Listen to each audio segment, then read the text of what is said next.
ഈശോ മിശിഹായ്ക്ക് സ്തുതിയായിരിക്കട്ടെ. കാർമൽ റൂഹ മിനിസ്ട്രി യൂട്യൂബ് ചാനലിലെ സിസ്റ്ററുടെ സ്വന്തം കുടുംബാംഗങ്ങളെ, ഈ കാലഘട്ടത്തിൽ ഒരുപാട് മക്കളെ കണ്ടുമുട്ടുകയും സ്പിരിച്വൽ ഷെയറിംഗ്, കൗൺസിലിംഗ്, ധ്യാനം, ഇടവക ധ്യാനങ്ങൾ ഇതൊക്കെ നടത്തുന്നതിൻ്റെ ഒരു സാഹചര്യത്തിൽ ബാക്ക്ഗ്രൗണ്ടിൽ സിസ്റ്ററിനെ നിങ്ങളെ ഓർമ്മപ്പെടുത്താനുള്ളത് ആറാം പ്രമാണ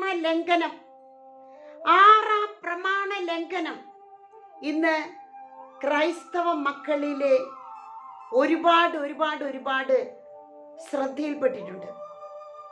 സങ്കടകരമായ, ഏറെ ദുഃഖം തോന്നുന്ന ആറാം പ്രമാണ ലംഘനം.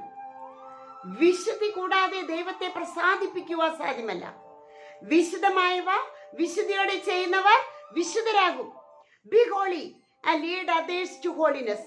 വിശുദ്ധിക്ക് യാതൊരു പ്രാധാന്യവും നൽകാത്ത ഈ കാലഘട്ടത്തിൽ പ്രിയപ്പെട്ട മക്കളെ, ആറാം പ്രമാണ ലംഘനം വളരെ ഗൗരവമായിട്ട് എടുക്കണം.